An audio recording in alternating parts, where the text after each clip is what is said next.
Thank you all for joining us today, both in person and virtually. In honor of LaSalle's birthday month, today we will listen to members of the Coastal Bend Archaeological Logistics team talk about the excavations of LaSalle's ill-fated colony at Fort St. Louis and the shipwreck of La Belle.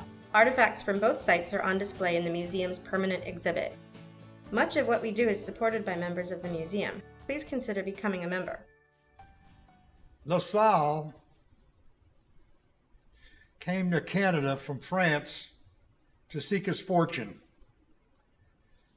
And he found his fortune up there, but he also, while he was up there, did a lot of exploring up in New France, which is Canada.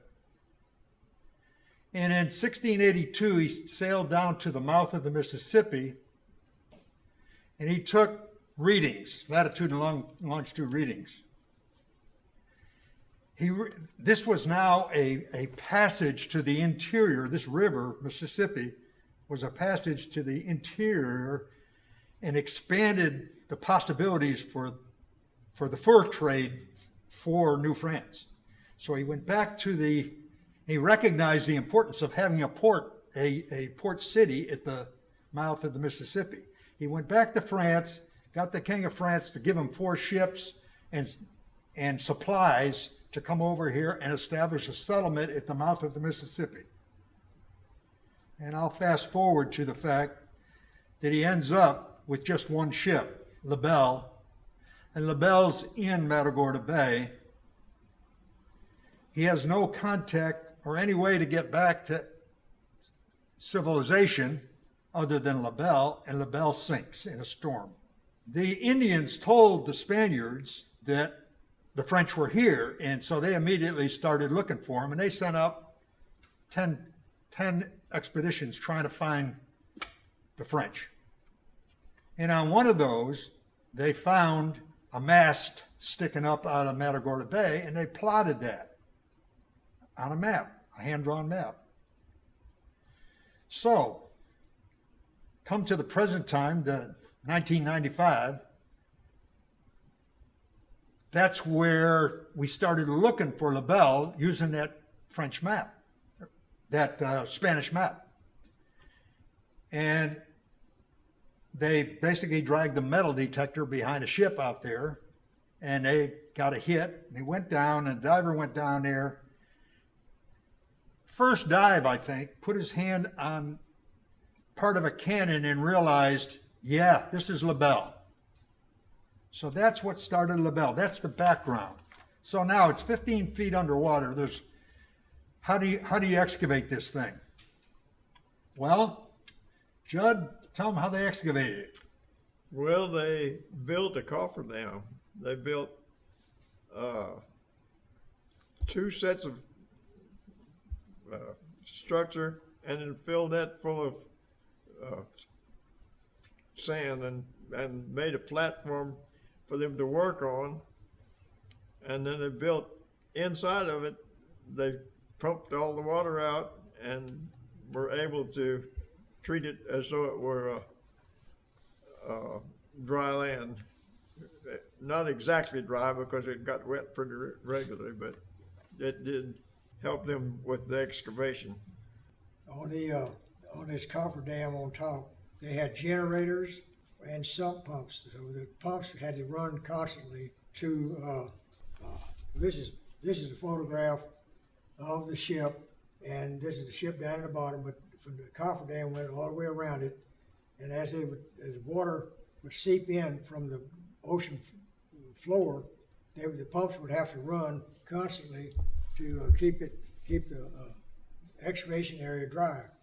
And if you ever were down in that pit, you almost had to wear earplugs because it was a constant noise for the pump and generator noise. So also the screens were on top of the cofferdam. There's a platform between the inner and outer dam. They had a filled with, like Judge said, it's filled with sand and debris, so you could actually work on top of that. And the screening was done up there with the water pumps, and all the debris that would be down in the pit itself surrounding the ship would be coming up on a platform, and a bucket would lift the front end loader would lift up the pallet, which had numerous buckets on it. The buckets would be then taken with the proper identification, taken to the screens, and several people would be washing and screening and then bagging up the material. And what was really strange, the ship was noted for, I think, several million beads. And anyway, a lot of the beads would be into these baggies from the screen, and they would be taken back to the main lab in Palacios and sorted through and to find those beads, most of the beads. And some of them would get displaced or thrown away, and I would actually take some of that dirt and go through them again and find extra beads, and they are now here at the museum. And they would bring some of those buckets into Palacios, and we'd work. There'd be pins and beads and other artifacts in there that we had to count or separate out there at Palacios.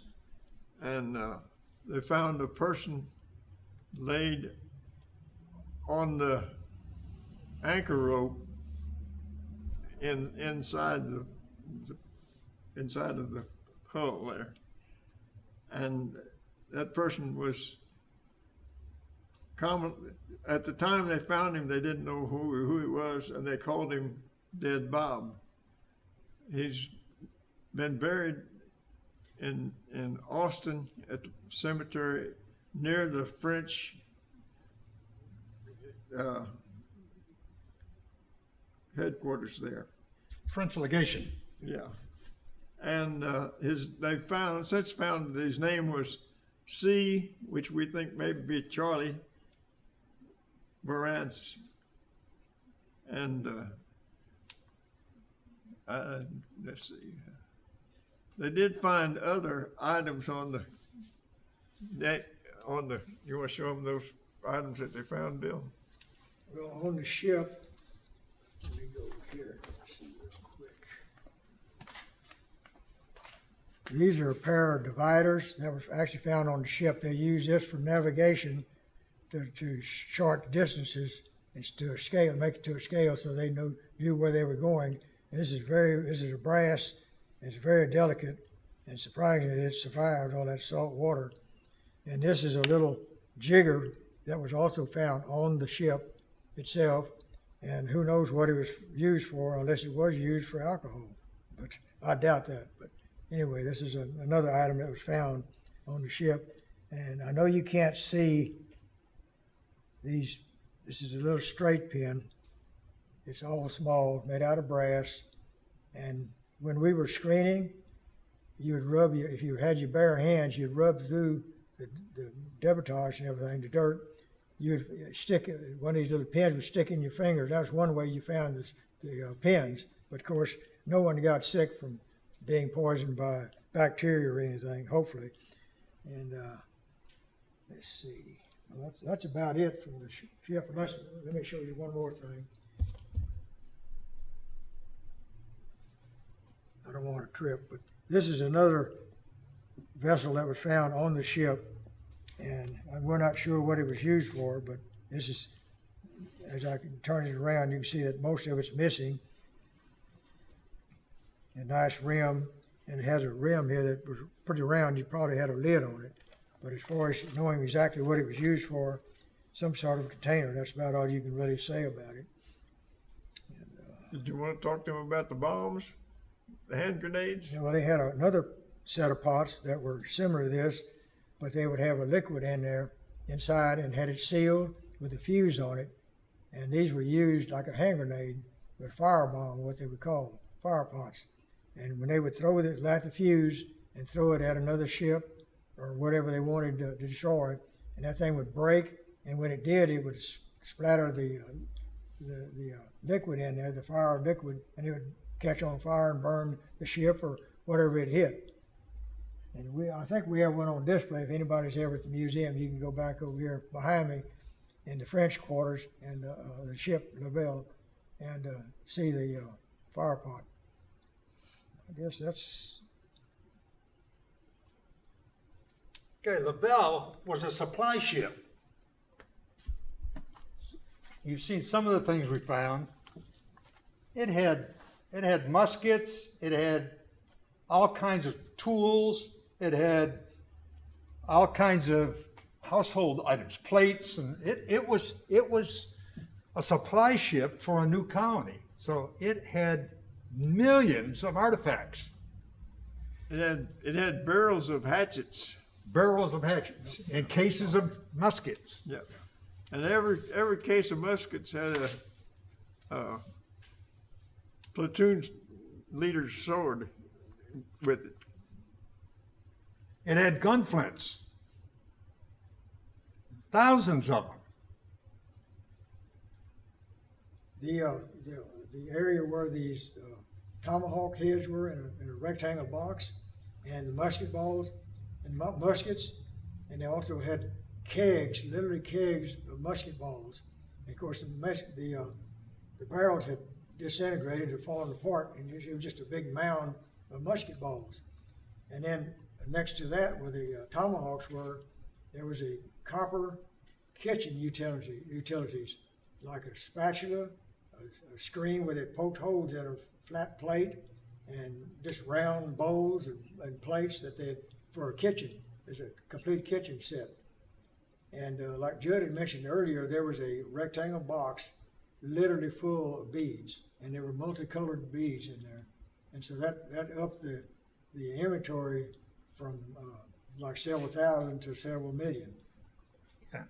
Yeah, and you count the straight pins get counted individually, that adds to our millions. Right. And the beads. And the sandstone grinder,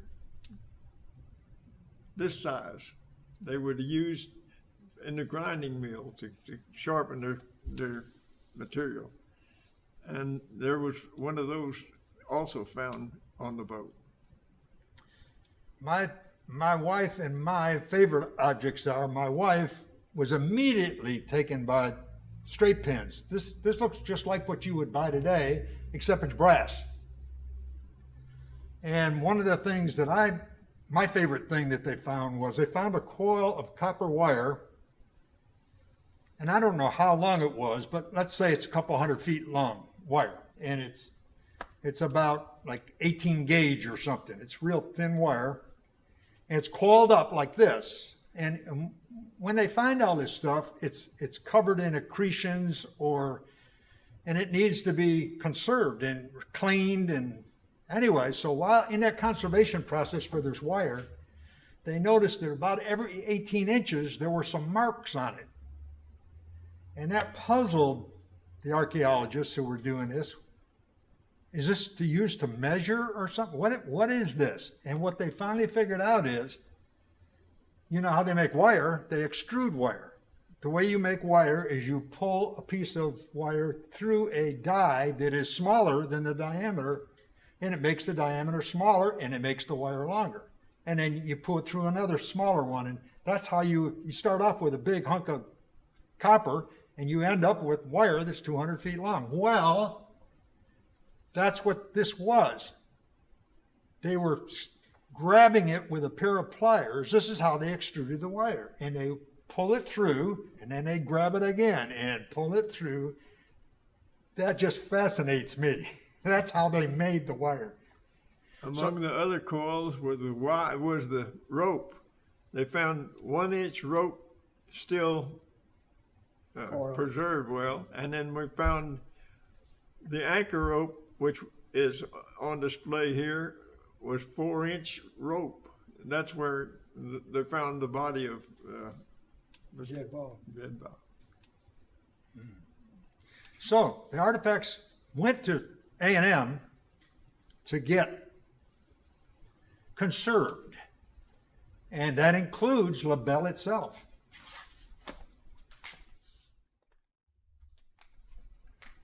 They took that out in pieces, numbered everything, although it already had numbers on it from when it was originally, it was a kit ship. And it was originally designed to be shipped over here and then assembled over here.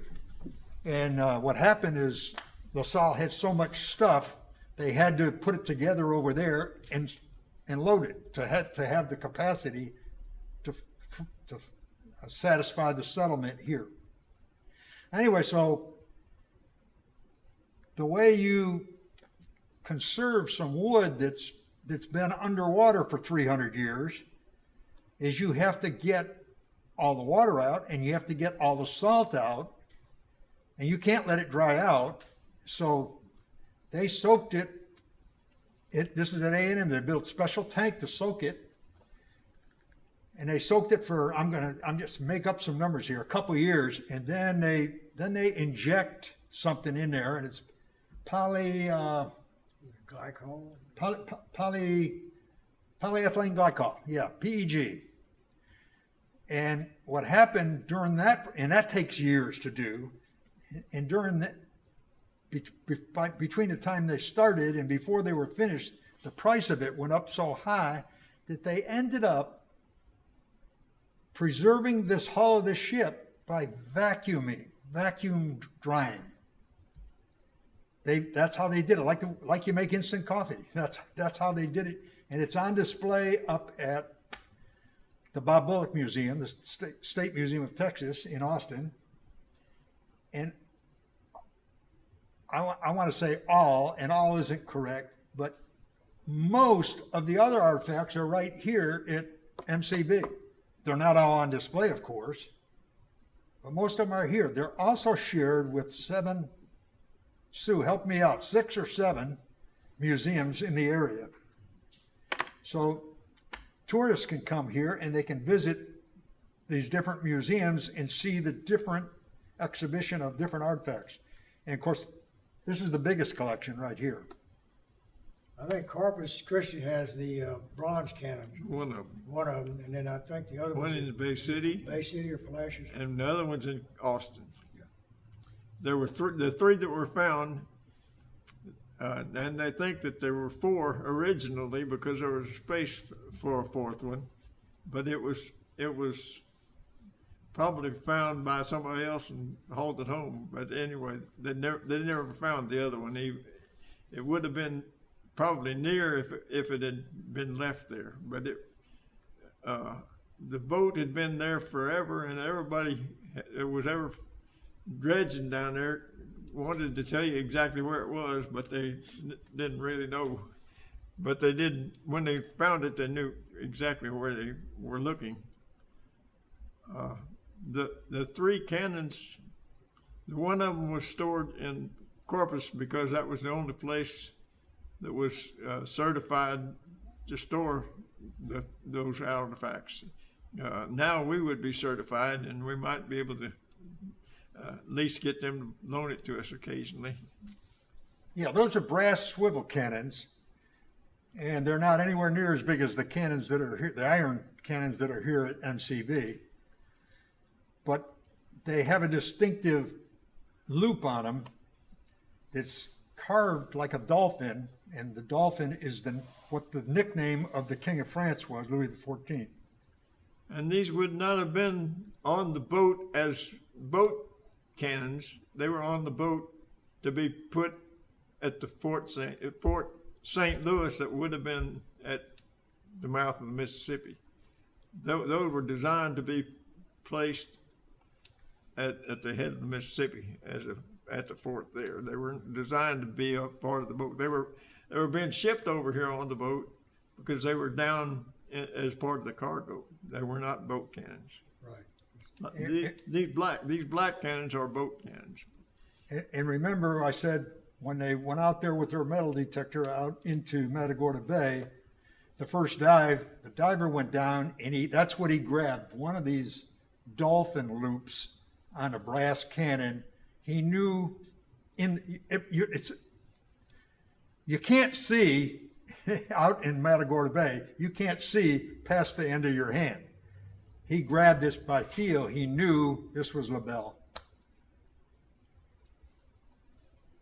It's like the judge said, that particular cannon that Frank was just talking about was found on top, close to I guess it would have been on the deck of the ship, more likely, but then the other 2 were found down in the hull, down in the storage area. And those were found later on as they were excavating the ship. Okay. Anything else we want to wrap up on LaBelle? We'll move over to Fort St. Louis. Okay. Let's do Fort St. Louis. Okay.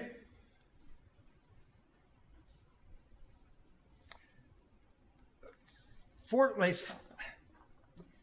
St. Louis was, I'm going to say, found by a historian named Bolton back in 1915 or so. He said, here's where it is. But there was controversy amongst historians as to where Fort St. Louis really was. Is it on Garcitas Creek or is it on Lavaca River? And historians argued about that. And UT conducted some archaeological investigations at what is now, we know, the Fort St. Louis site, back in the 50s and then again in the 60s or 70s, at least two different times. And they identified French ware there that didn't convince the historians. So we knew where to look on Garcitas Creek because that's where UT had already looked, and that's where Bolton said it was back in 1915.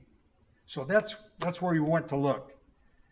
And but the landowner at the time really didn't want anybody down on his property. It was a long time before even the highway 616 was put through, because the landowner had a big ranch that he didn't want a whole lot of people being involved in, and that he just decided that he didn't want people down there.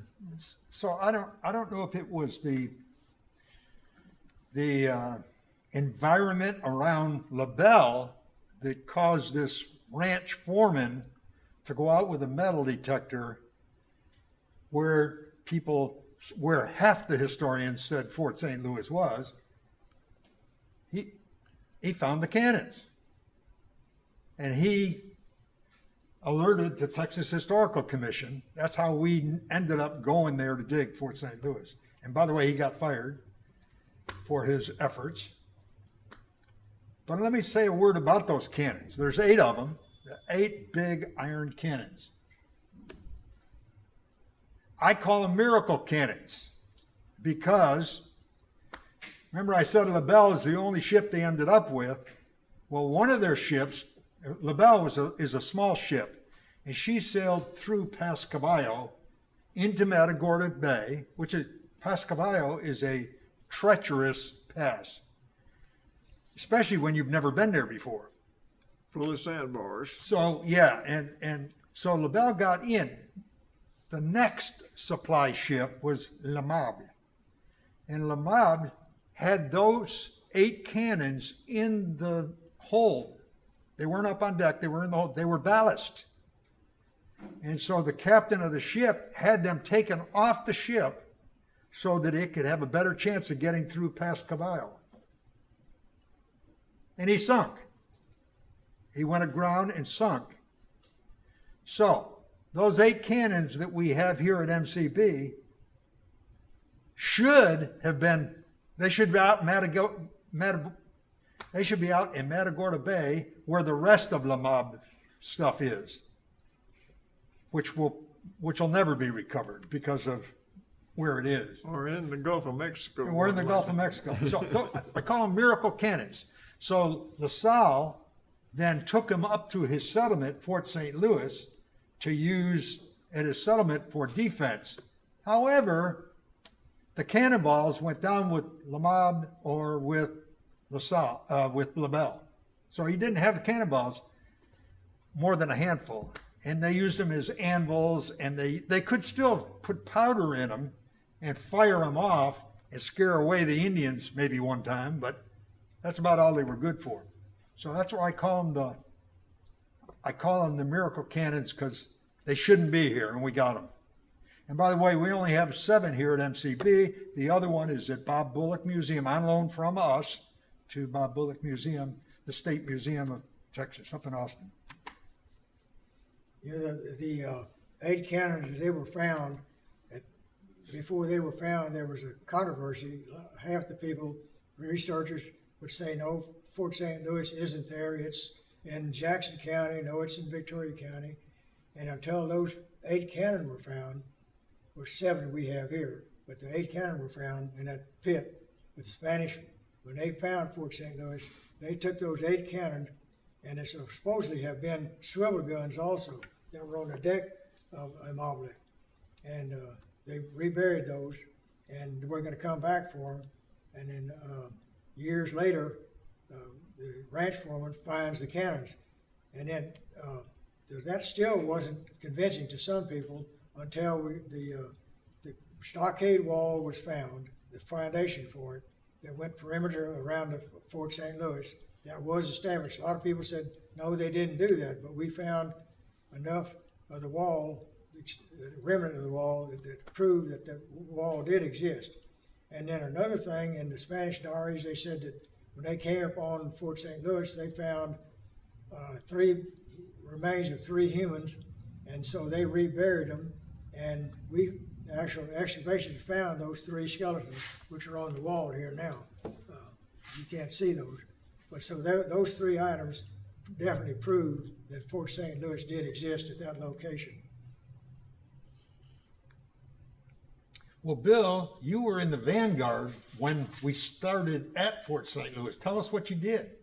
Okay, when we first started, it was just nothing but brush. So we went in with chainsaws that we bought from Sears and chainsawed half the site, and still left a few trees, and there was still a lot of brush around. And all of a sudden, this one guy says, well, you guys are doing it wrong. We need to get the hydro axe out here. And I said, well, what's a hydro axe? And it's a piece of equipment that has big carbide blades. It's like a shredder. And it's on hydraulic operated. It lifts up and down, and you can drive up. It's on like a front end loader. And this thing's attached to that. It can elevate from ground level all the way up to about 15 feet. And you drive up to a tree, and then hydraulically come down with that blade turning, and it will literally chop up that tree. Oak trees, you name it, it'll just literally chop it up, and if Throw it at you. it'll throw it at you. You have to be way out of the way of that thing, because it will throw splinters all over the place. And when we got through with that, it was totally level, and not level, but all the trees and brush were gone. So then we got the total data station, TDS, and laid the site out in increments of meter squares, in which that was final excavations from those meter squares. And we would usually do three levels a day, excavating 3 levels a day. And then the dirt was a black gumbo or Beaumont formation, and it was very hard to dissolve that, so we had to soak the wheelbarrows with water and lime to get the black gumbo dissolved, so the next day or the next couple of days we would roll the wheelbarrows up to the screens and water wash them. Everything was water washed. And another thing we did trenching. There was a numerous amount of trenching that went through the site, and that was one of my jobs, to follow the excavator. And every time we'd hit something, I would flag it, and then later on we would come through and screen it or bag it up. And but then we finally settled down to doing, once we knew where the Spanish were and the French outer buildings were, then we laid it out into the meter square units and dug, they call them block units, block 1 through 45, I think it is. And that's it. And then, Which they're going to show them on at a later date. They'll show them a picture of the forts and screen that we have here in the museum, or they can come see it for themselves here. And we did find quite a bit of pottery. In one instance, there was a chamber's pot. We found half of it was sticking out of one unit, and we decided, well, we'll leave that in place and then go dig the next unit that we thought the rest of the pot was in. But that was the only portion of it, is just that one half. And in another instant, I'm gonna get up and show you this one. This is a little French picture, and I don't know if you can see that, but this is part of the handle that came up and back to the neck here and the rim. And I'll turn it around again so you can see the little rim. This is the pitcher pouring part. Tilt it over like so. Tilt your liquid out. But this was found over a period of time, over unit after unit. 18 different units down the Stockade Wall is where it was found. Right. It's closer to the screen, most of this was, right, Judd? Yeah. And then we would take it into the museum. One of my jobs was to piece together pottery we'd found. And so I pieced this one together. And as you see, there's stuff missing, but this neck is sort of, we're going to have to dissolve this and re-glue it, probably reinforce it for display again someday. But this is a very unique item, and you can see there's a lot of it, not a whole lot missing, just a section of it here, and then the part of the neck and the spout part. But other than that, it's a really complete vessel. When they laid the screening facility out, they didn't know where they were looking, and they actually, by accident, put the screening area on top of part of the Stockade Wall, so and a little bit of the French territory. So actually, it was kind of a burden for them trying to locate everything, but it was convenient because it was there where we could work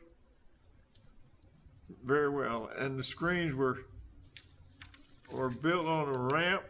They took the wheelbarrows up, and the screens were there, and actually you'd run that wheelbarrow up the best you can. It was a full wheelbarrow, and you were going uphill about, not too high, too steep, but too steep for some of us folks, and it dumped it into the screen.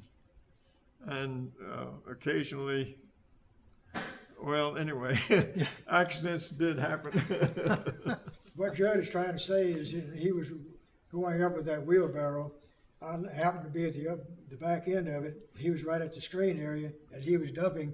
I saw Judd moving and the wheelbarrow also, so both of them went down and no one was hurt, but he did lose the load of excavation material.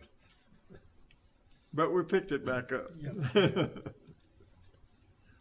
Another thing on the Stockade Wall, after that was found, they projected by scale where, we had it laid out where the wall would go, and we would dig and find the actual remnant of that wall. And this one instant, Curtis Tunnell, he was in charge of he was a state archaeologist at the time, and he came out, and that one day he asked me, he said, "Bill, would you dig this section of the wall, of the foundation?" What they would do is dig at an angle, coming down at an angle, and then straight down, and bury their post in, post after post, and then cover it back up. And as I was digging, I hit a cluster of bones, small bones, say like a possum size or raccoon, something like that size. And we figured those bones were probably left over from a meal that they had eaten while they were doing the construction on the wall. So that's really a unique item. Anybody else? And Curtis Tunnell was also studying the clay formation there out of the creek area there. That he was trying to determine that they were using the clay as part of the function of the Fort St. Louis itself. They never did. He died before he ever got that report completed, but it was extremely interesting to me because we found flat pieces of clay that we thought were Mexican pottery, but were probably part of shingles that they were trying to make for them. You can see in some areas there where he's talking about, they had actually fired clay. So it was actually, they had fired clay for some reason, probably like you say, for the roof, tiles, and probably vessels or brick, something like that.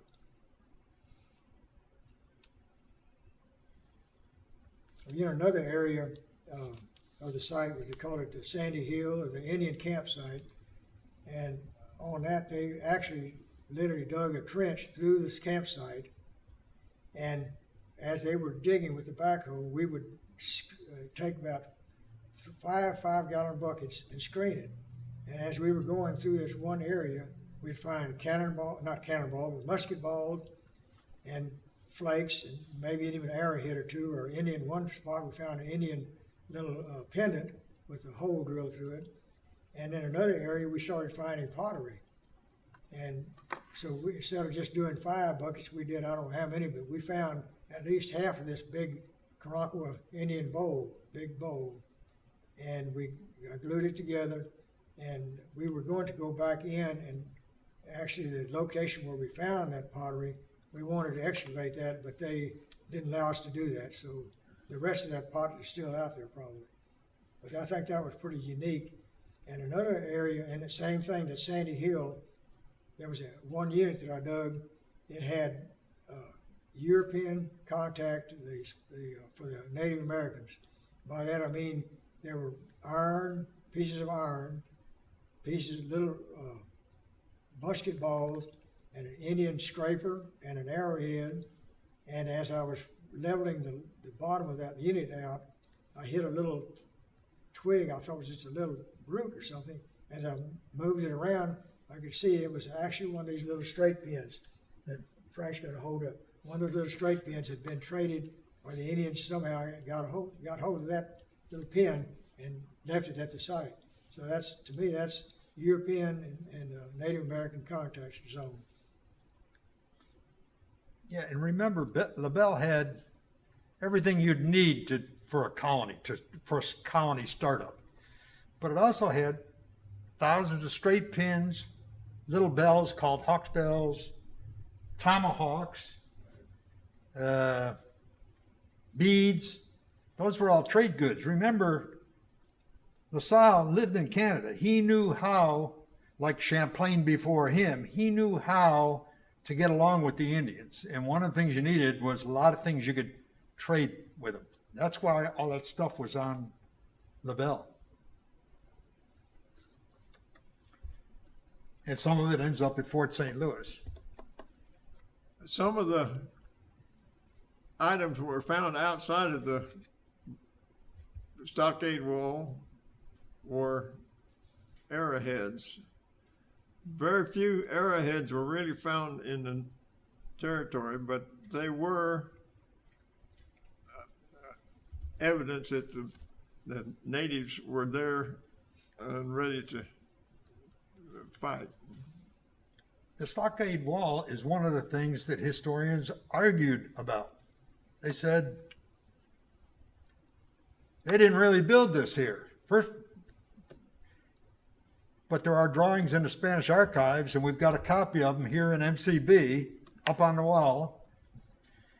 It shows a 16-sided palisade, stockade wall.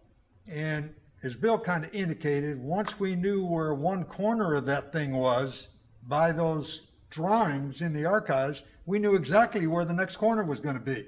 And so we dug most, if not all of that, with a backhoe.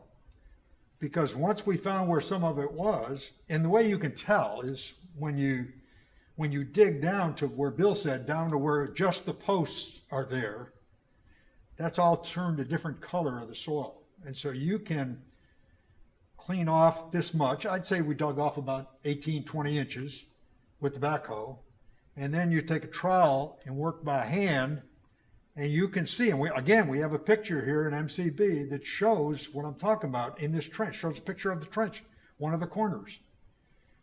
And so my first job, when I worked out there, my first job was, we had paid archaeologists out there as well as volunteers.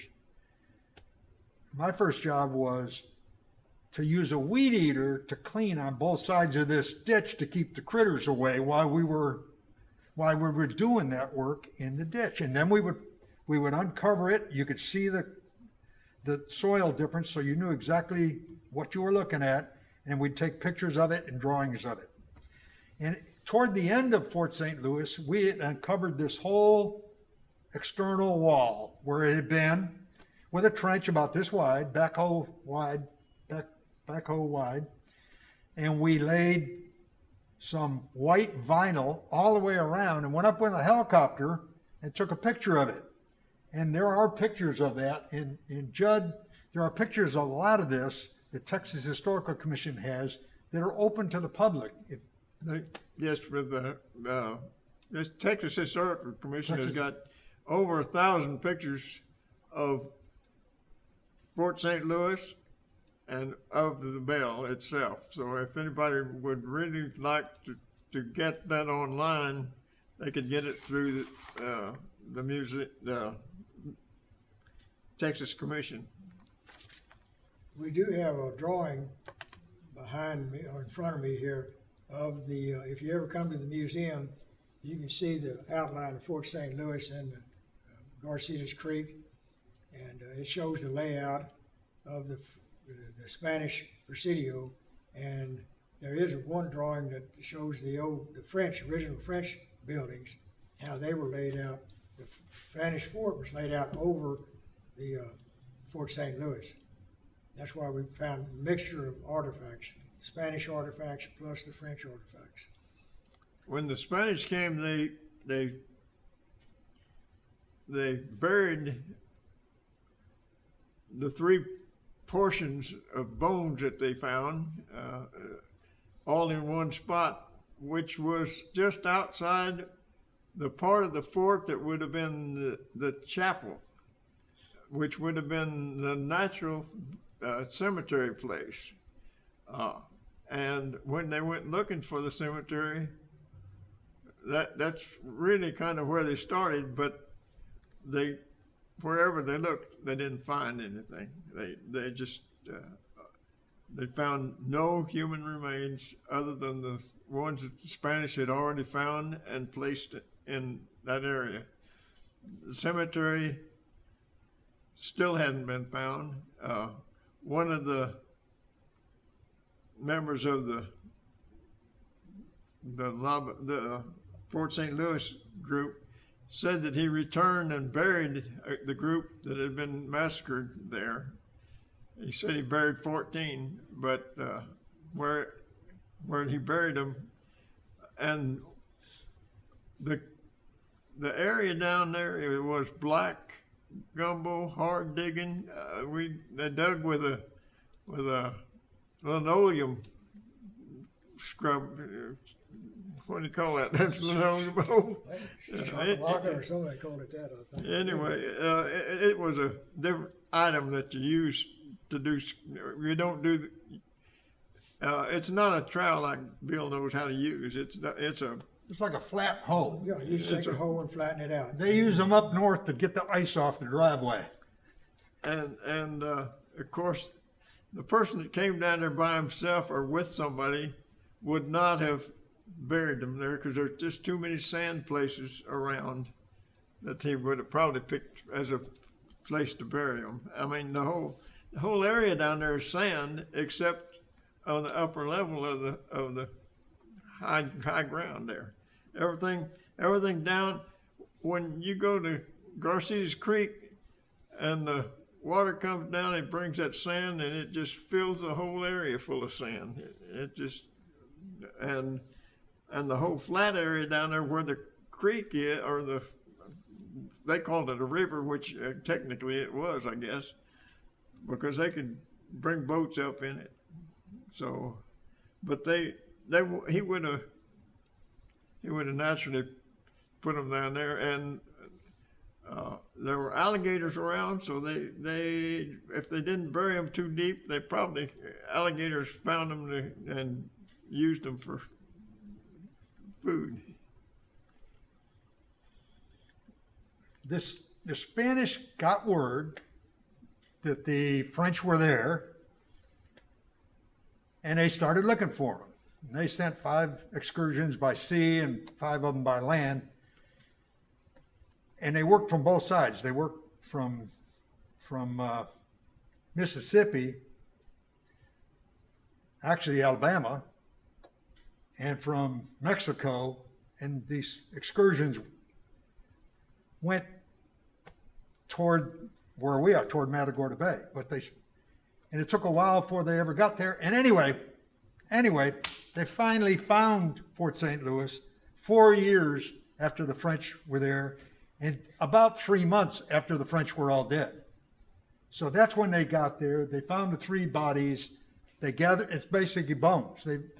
But they did register that one of them had the remains of a dress. So I figured one of the remains was female.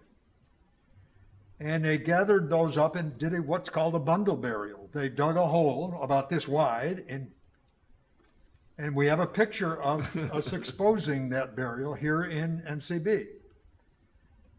And so we recovered those bones, and we wanted to reconstruct, and only 2 of them have had craniums. And we reconstructed one of them right here. It's right over Judd's head. That's Sablonnière. Sablonnière was the guy who was left in charge when LaSalle and 17 other guys headed to Canada. And we had I guess you would call her a physical anthropologist sculptor. I'm not sure what her official title is. Her name is Amanda Danning, and she does this professionally. And she recreated the face of that man. We wanted to do the woman, but the bones weren't preserved well enough to do that. So we figured this is Sablonnière, the guy that was in charge of Fort St. Louis when there were only like 18 people left, and including the children. He was the only actually nobleman that was left at the fort when they left. And so he was naturally the one left in charge. So that's also on display at MCB. Is Dead Bob up here too? No, but he's in Austin at the museum there. Technically, he belongs to us too, I guess, but they got him buried up there in Austin, so I guess that's the part of him that they need to stay with him. Hey Frank, there's a 4th grade class that would like to know where Fort St. Louis is located. I don't hear well. There's a 4th grade class who wants to know where Fort St. Louis is located. It's about, if the person's from around here, he'll understand. It's about halfway between 616, State Highway 616 in the bay. About halfway in between. And it's it would be on the right side of the river, which is the west side of the river, or the south side of the river. However, when you're going downstream, it's on your right. You're heading south there. That's between Placido. If you're going 616, it goes from Placido to LaSalle. You cross the Garcias Creek, but before you get to the Garcias Creek, it would be to your right if you're heading east, and it would be on the west bank of the Garcias Creek. And on the other bank of the Garcias Creek, there's a location, a parking area or a launching area there, and that's where we launched the boat, or they launched the boat. I guess I didn't have a whole lot to do with it. I just rode in it, but and I guess how many couple miles down the creek. At least 2 miles. It's about halfway. And they built a pier there for their use, but it's been removed also, I think. But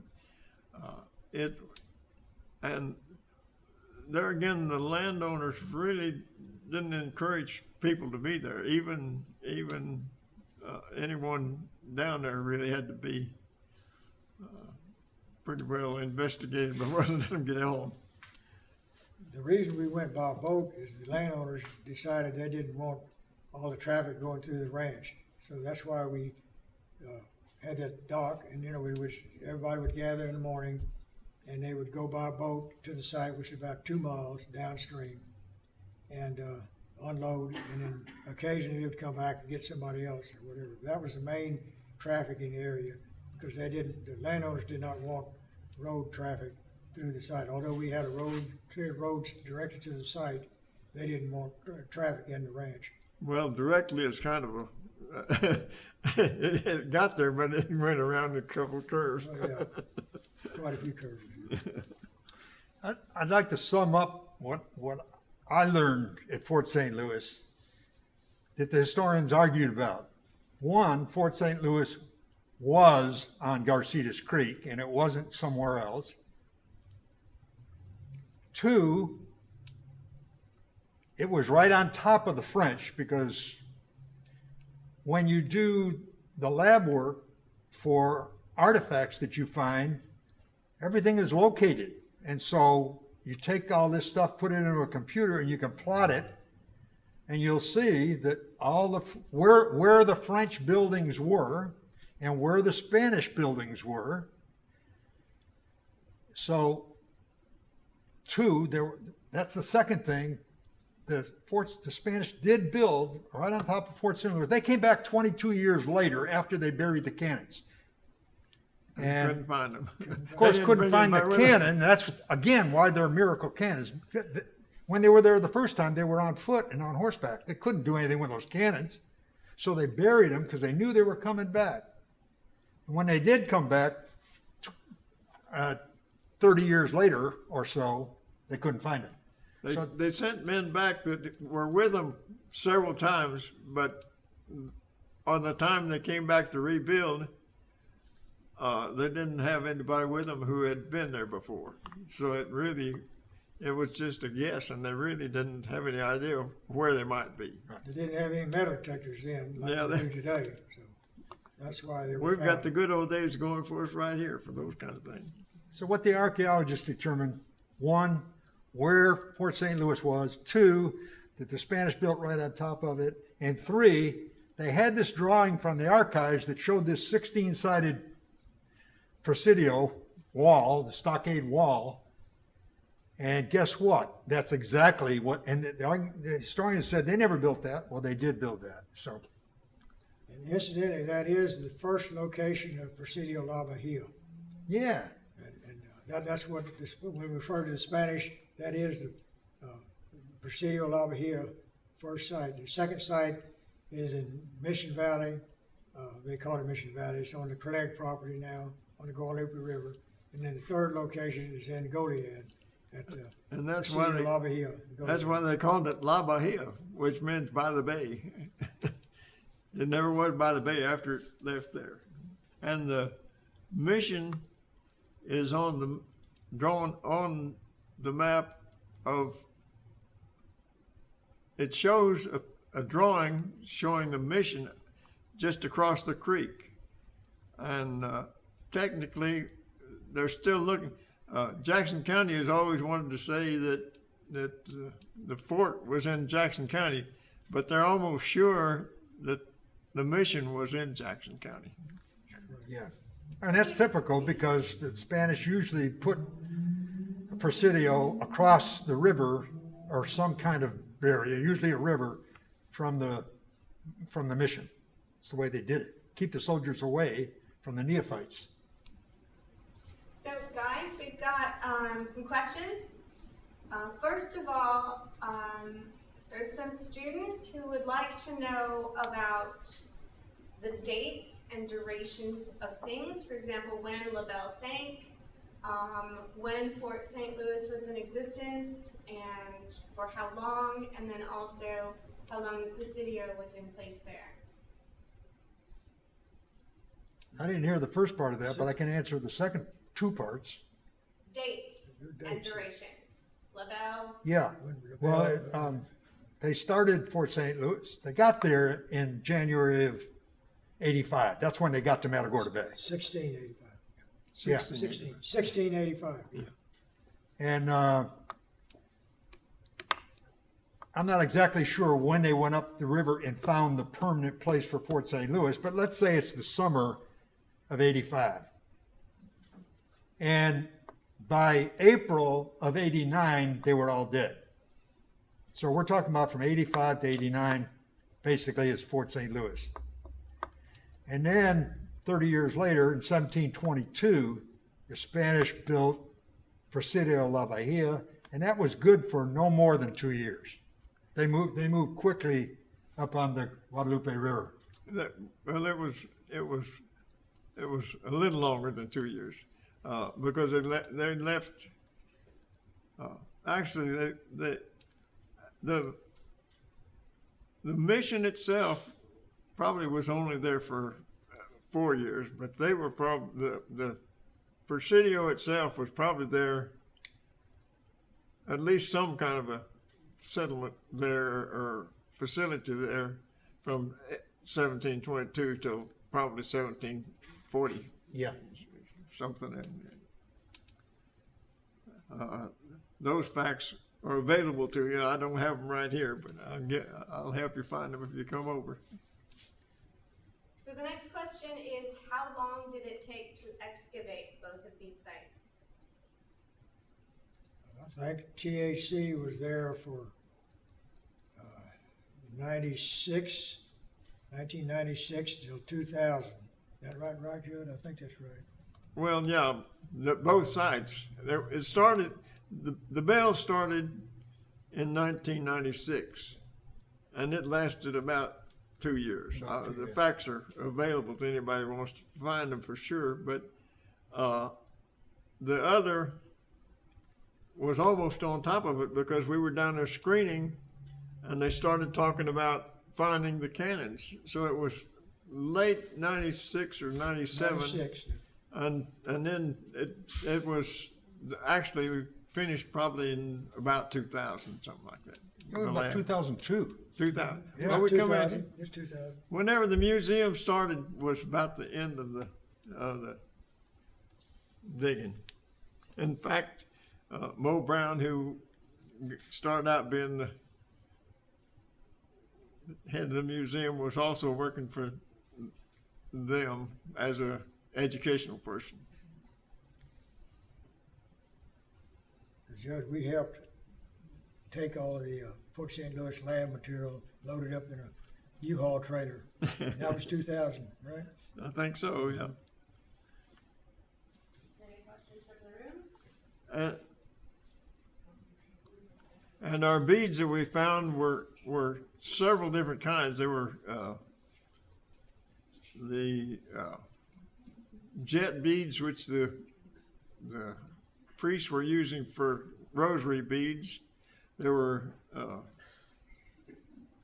Muslim beads that we had brought over from Spain, and several of the others. Well, you had the rose bead. Yeah. Well, yeah, there was a rosebud bead, yeah, right. And it was a find of my own. I won't talk about it too much. One more question, guys. How many people were involved in these excavations? Oh, me. They Which had- one? THC had several crew members that would, come and go. And I would say that probably about, with the volunteers in the lab and out in the field, which is Frank, myself, and Judd, and several other people that were in the lab, at least 5 or 6, at least 6 volunteers that I could think of offhand. And they usually had a crew of probably 10 to 15 people. Yeah, I'd say 14 or 15 people. There were always at least, I'd say 8 people that rode the boat down at the time. Per trip. Oh, God, Yeah, per 2 trip. trips, yeah. They took 2 trips, so they could be as many as, and of course, when the photography people came down there, we'd have dozens and dozens of people with all their cameras and that kind of stuff. And Nova did take pictures of both Fort St. Louis and the Belle, and it's available. The NBC Channel 5 took pictures of La Belle, for sure. There is nothing to see today at Fort St. Louis that you wouldn't see on any other river. It just looks like flat land there's nothing to go see. There are still people that would like to go see. There's nothing to see. But there's still people that don't want you to be there too. Right, and there are still people that don't want anybody doing that. Yeah.